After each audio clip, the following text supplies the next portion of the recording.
Another week, another loss. Hello and welcome to another episode of In the Trenches with Gang Green. I'm your host, Bubbs. Today is Sunday, October 19th. This is episode 646 of the In the Trenches with Gang Green podcast. I thank you, as always, for joining me. For those tuning in on YouTube, make sure to please like and subscribe. Of course, appreciate all of those tuning in on all the different audio podcast platforms. And it was another Sunday, another loss for the New York Jets. More of the same for this pathetic 2025 Jets team as they fall to the Carolina Panthers by a final score of 13-6, falling to 0-7 now on the season. 0-5 at home, 0-4 specifically at MetLife, not including last week's home game in London. And the Panthers improved to 4-3. And of course, they pick up their first win on the road this season. And of course, that first win on the road is against the New York Jets. This was an awful football game. This was a tough watch. This was disgusting football. It was about as similar, almost direct copy and paste from last week to this week, where the defense comes out, actually plays well, holds Carolina to 13 points, just 3 points in the second half, shut them out in the fourth quarter. The defense did their job. Credit to them for the second straight week now, and you hope that continues. But similar to last week, here again today, the offense was disgusting.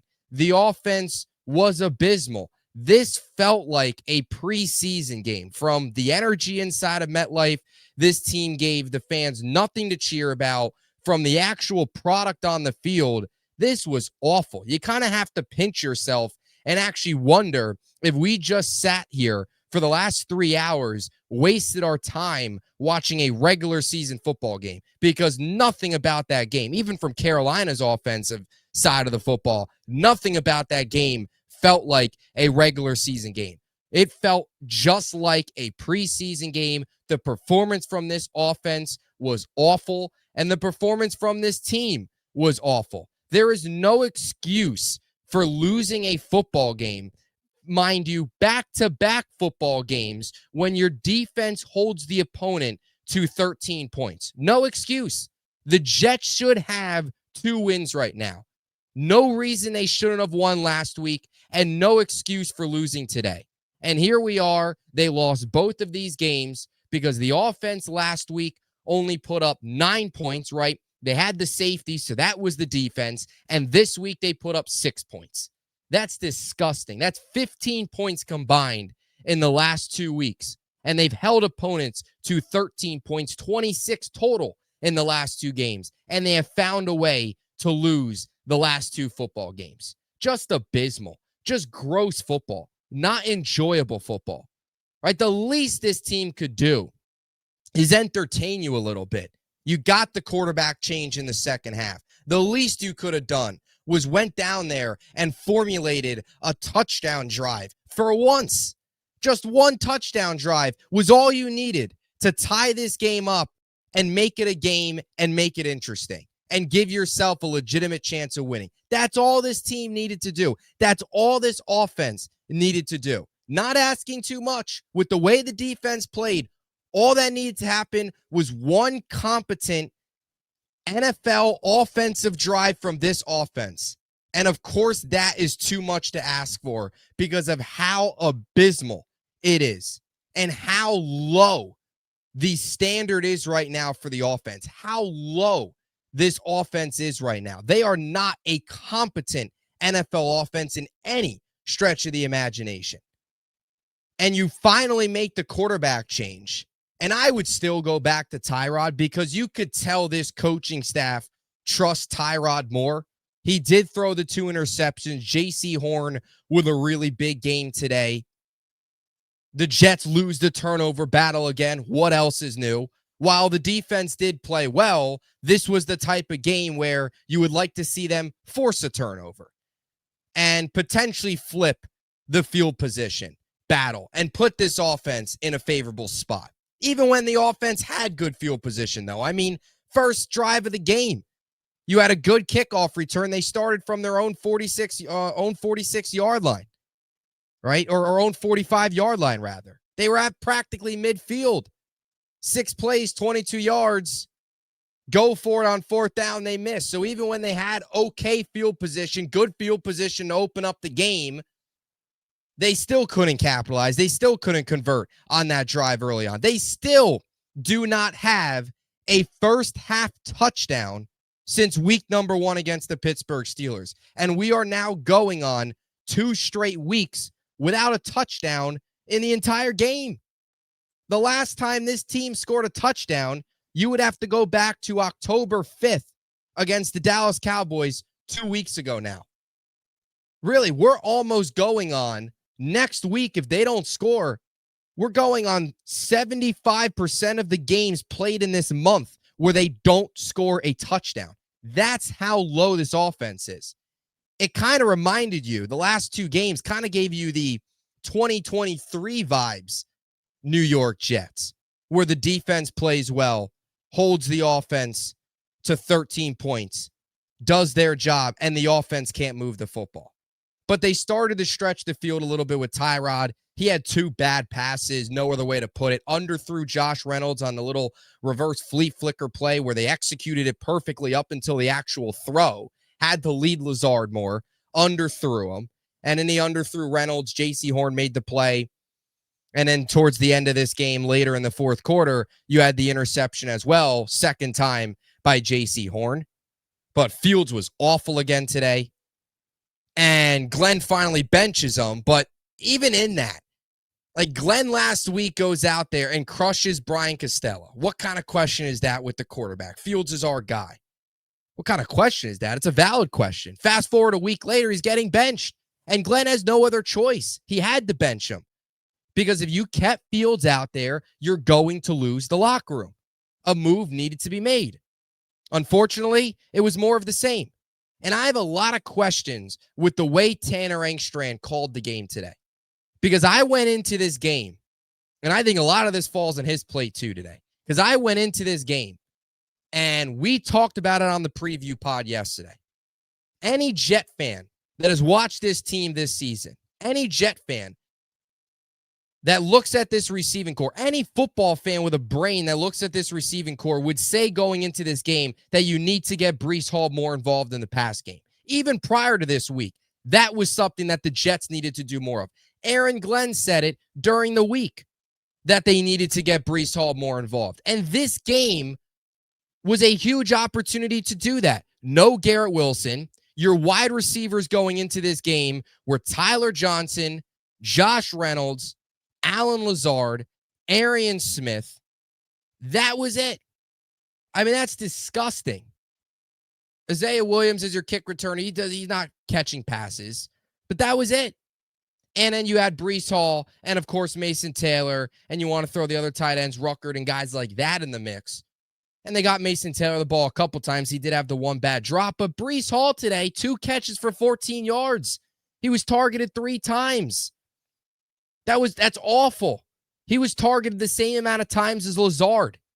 I mean, Tyler Johnson had the same amount of targets as Breece Hall. That's unacceptable. I don't understand. Coaching staff after coaching staff, all the different play callers that have been here now with Breece Hall, not using him properly in the receiving game is infuriating. And here we are again. They didn't use him properly again today. And early in the game, they had a little bit of rhythm running the football. And they had the couple plays to Breece. And then they go away from it. And they don't throw him the football. And I know he got banged up. He ended up leaving the game. And then you saw a lot of Isaiah Davis out there. A couple good amount of Isaiah Davis reps out there. He had 2 catches, 2 carries. So he got some run. I still don't understand the lack of use in Breece Hall. And I know they're going to trade him. So the whole Breece Hall thing, I guess, in the grand scheme of things, doesn't mean a whole lot because there's a very good chance that next week, not very good chance, there's probably a 99% chance that today, number 1, was his last home game with the Jets. But next week's probably his last game in a Jets uniform before the bye week and in the eventual deadline that comes after the bye week. The Jets won't play again until after the deadline once they finish up next week in Cincinnati. So there's probably a good chance Breece Hall next week is playing his last game as a New York Jet, assuming he doesn't get dealt this week. But at least use him. It's unbelievable. They don't use him. Ever. Not enough. Today was another perfect opportunity to do so. They didn't do it.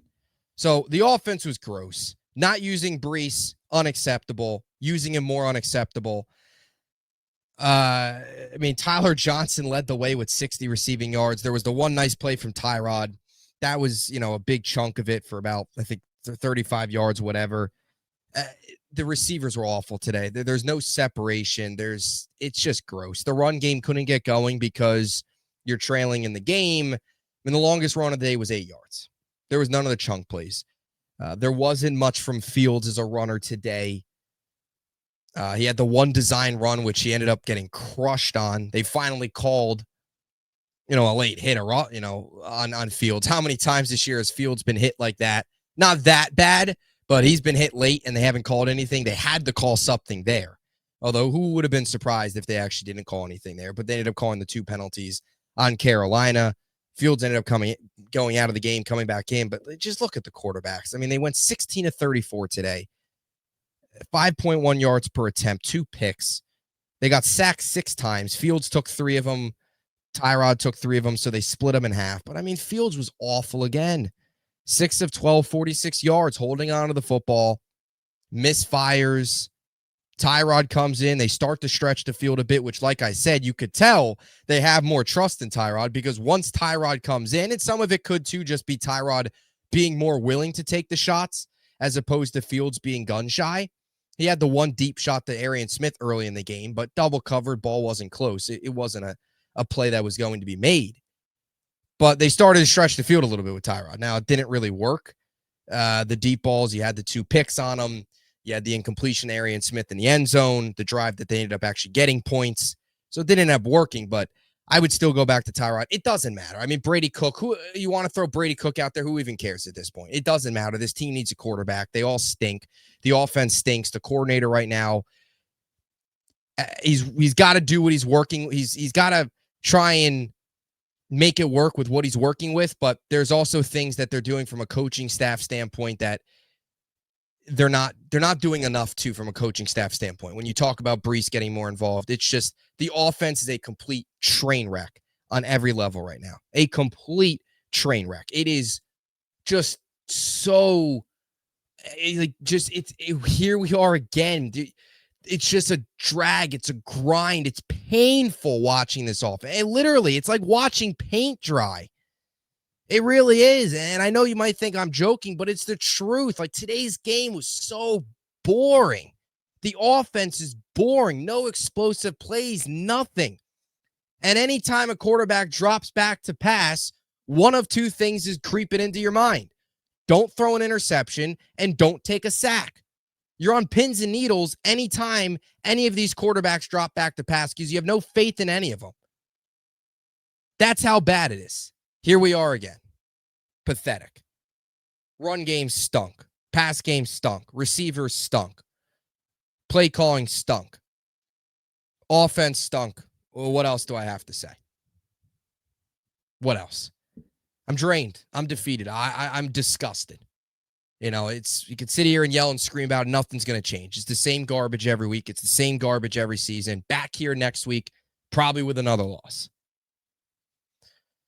You move on to the defensive side of the football, and they were good. They were good today. Again, they had a couple sacks. Bryce Young actually left this game with an ankle injury. Andy Dalton ended up coming in the later parts of this game. Obviously, did enough to get them over the top here. Sherwood had a sack. Juwan Briggs had a sack. Briggs quietly has put together a nice season. Harrison Phillips has done some good things. Those are 2 moves that Muji, Glenn, whoever you want to say, because Muji reports to Glenn. Glenn's going to sign off on them. So at the end of the day, it's kind of a mix between both of them. But 2 moves that you do have to give them credit for. that they made and have worked out. You want to criticize some of the draft picks. You want to criticize a ton of the other. There has still been a lot more bad than good, but a few of the good, Jarvis Brownlee, Briggs. I thought Malachi Moore played a good game today. He did have the one penalty, the one holding, but otherwise, I thought he had a good game today. Had the one pass breakup, had a tackle for loss. More of a reason for why Malachi Moore should have been starting way earlier in the season. I don't know why they waited this long to start Malachi Moore and give him more opportunities, give him more run over Tony Adams. We all knew what Tony Adams was. He wasn't changing. He's not going to get any better.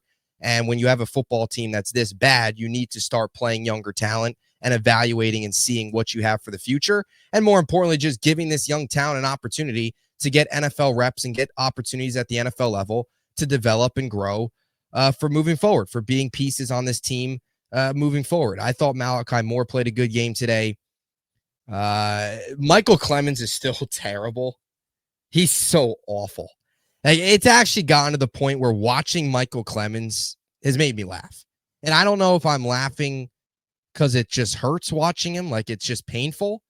If I'm laughing through the pain or I'm genuinely laughing because it's funny, I think it might be a mix of both because it is painful watching Michael Clemens. And it's not even watching Michael Clemens at this point. The most frustrating part about watching Michael Clemens at this point is the fact that he's still on this football team. Like, every time he makes a bad play, you just think to yourself, why is he on this team? Why is he on this team? Every single week, it's the same exact thing. And he's still on this team and he's still playing. And we've seen this now for a couple years. Last year being the worst of it all. This year, just like last year in terms of awful play. So he's been terrible. And again, today, I mean, teams they run straight at him. They run straight at him. He takes terrible angles. And that's just the Michael Clemens experience. He's a horrible tackler. He bites on everything. It's so easy to beat him off the edge. He has no contain. It's so easy. So he's terrible. And it's laughable at this point watching him. It really is. Just seeing him bite and seeing him miss tackles and seeing him screw up so often is just laughable, because if you're not laughing, you're crying at this point when watching this team. Sherwood early on, I thought got beat in coverage on the one play early in this game, but as the game went on, started to play better. He had the sack, 2 tackles for loss, also broke up a pass. So it was a solid game for Sherwood as well. All around, the defense was good. You know, they were able to get some pressure. Secondary was able to hold it down. They did enough to win. That's the biggest thing, right? They did enough to win. Sauce had a pass breakup as well, though he went in dealing with a concussion. AZ Thomas, I thought he had a couple good reps, but the last play of the game where he got beat for the first down to seal it on the Xavier Legette play for 33 yards, that was a rookie mistake, a play that he wants to have back, hopefully a play that he learns from and grows from. Just got beat cleanly. Legette had tons of space on him and ended up making the play for the first down and to move the change and obviously seal it. At that point, all the Panthers needed was a first down. So that was a play AZ Thomas wanted to get back, but still, he had the one pass breakup. I thought AZ Thomas, other than that one play, had a couple good reps. Malachi Moore, really promising today. Jarvis Brownlee Jr. was, no real bad plays to speak of, did his job after last week kind of popping off a bit. So the defense is doing its job the last 2 games. They got to continue this. It's still 5 bad games and 2 good games. So they still got to continue this, and you've got to see this consistently now. The last 2 games have been good. Now carry it over into a Bengals team that all of a sudden is hot offensively with Joe Flacco on the road. And then, go into the bye week and carry it through, after that, the final 9 games of the season. You would like to see this out of this defense. But look, they had the players only meeting, and they're working better right now. They're playing better. I also don't think it's no coincidence that since Jermaine Johnson's been back, they've been better. I think Jermaine Johnson's that much of an impact player. I mean, you just look at the defense this year going into this game. When he was on the field, they're allowing 2.9 yards per carry on run plays. When he's off the field, they're allowing 4.4. And in percent of passing plays resulting in a QB hit, when Jermaine's on the field, it's 12.3%. When he's off the field, it's 5.8%. Now, those stats are going in today's game, so they obviously changed today, but I don't think it's a coincidence either. You want to point to the players-only meeting, whatever. You can even point to the fact that the Broncos played horribly last week and Bo Nix missed some passes. You could also point to Bryce Young had some bad misses today, and Carolina certainly didn't look great either. But they contained two good running backs. Rico Dowdle and Chuba Hubbard are two guys that can do some damage. Rico Dowdle specifically last 2 weeks, they did their job. So the players-only meeting, you want to say some of it's the two offenses that they've played that have been poor. I think a lot of it has to do with Jermaine Johnson. But here we are again. It doesn't matter. The defense played well, and the offense sucks. And that's where we're at. It's the same thing with this team. And this is going to kind of feels like the way we're heading into. If the defense continues to play like this, there's no signs of this offense getting out of this. They're just not good. They're just not a good football team. And they're just not a good offense. No good quarterbacks. Get ready for Fernando Mendoza, I guess, right? That's where it feels like we're headed at this point with this team if they continue to lose games. And as I say, also, can I also say something about Glenn? Because there's a couple things I do have to criticize with Glenn. Number one, before halftime, again, they were awful. They were gun shy with Fields, conservative, didn't work out. And then they carry the timeouts. Glenn last week said that he made a mistake before halftime. He wishes he would have called the timeout and threw a Hail Mary. Well, he was in a situation again this week to do the same. He could have called a timeout and then did a Hail Mary. And they went straight into halftime after Fields got sacked. So obviously he didn't learn. Obviously he's just that kind of conservative. I had no issue with the fourth down earlier in the game in terms of not kicking the field goal. I get the aggressiveness. The thing with Glenn, though, and I get it's 7 games in. It's 7 games. Like, they only have 10 games left. Next week's essentially the halfway point of the season. So as much as we could say there's still time, next week's it.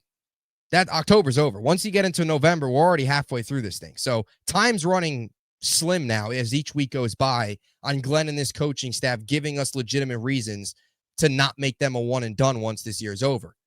But you got to choose an avenue. You either be aggressive or you don't. You can't 50-50 it. And that's another criticism with Glenn. All year, he's been 50-50. Sometimes he's aggressive, sometimes he's not. You've got to choose a lane.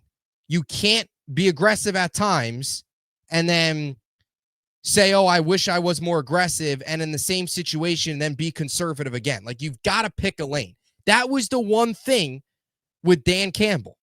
Even Dan Campbell's first year, he was always aggressive. And even through the struggles, you knew he was aggressive. He had kind of an identity as a head coach. You knew what you were going to expect. Glenn, there's weeks where he pulls stuff that we saw from Saleh and Bowles, and then there's weeks where he's aggressive. There's moments where he's aggressive. There's moments where he's not. Like, pick a lane. Figure it out. And I think part of it's just he's lost, and he's in over his head. And truly, in some of these situations, he just doesn't know what to do because he's lost. And I seriously think that's one of the issues. And I'm so sick of carrying timeouts into halftime. That was something Saleh always did. One timeout left. You have a chance to call a timeout and run one more Hail Mary. Do these coaches realize if you carry a timeout going into halftime, you don't get 4 timeouts in the second half? Like, they just go wasted. So Glenn also has wasted some timeouts. He loves taking timeouts into halftime for no reason. Something that was a Saleh special. So that's a criticism. One moment you go for, one moment you don't. The end of the game, punting it as opposed to going for on 4th and 10. They never end up getting the ball back anyway. There's just issues there as well. They're 0-7. Glenn's lost. They're 0-7. Okay. And today wasn't all on him. I'm not saying it was, but there were some certain moments there. At the end of the day, you are what your record says you are. And the Jets are an 0-7 football team. They're the worst football team in the NFL. They're the only winless football team in the NFL. The coaching staff stinks. The head coach is in over his head, and they have the number 1 overall pick right now. And if this continues, this has to be a one and done. Because here was another week where you didn't see progress. Another loss. Got to start winning football games. Got to start showing legitimate progress. Because if not, you can't bring this regime back. If you win 2 to 3 games and get the first overall pick. That's where we're at. 10 games left. Still time. But time's getting shorter and shorter as each week goes by. I mean, here we are. Next week, already hit your bye week. And then boom, you're into November. Time's ticking. So that's my thoughts. That's the game. Next week against the Bengals, probably another loss. Really, this team is certainly on path to potentially go 0-17. They are. And I know there's a lot of Jet fans rooting for losses. And I said this during the Gaze year. You don't have to root for losses. They're bad that the losses are just going to come. You don't have to feel the need to root for losses. They're just going to naturally happen. That's how bad this football team is. And they're the worst team in the NFL. So them losing all remaining 10 games is all possible because there's nobody worse than them. So that's the reality of the situation. Now it is the Jets. They'll probably find a way to win a couple games late and screw up the draft pick as they always do. But they're 0-7. Just keep plugging along here. That's where we're at. Pathetic. So that'll do it. Let me know what you think in the comment section down below from another abysmal New York Jets loss. We'll be back tomorrow with some more day after takeaways. Appreciate you all. Talk to you soon.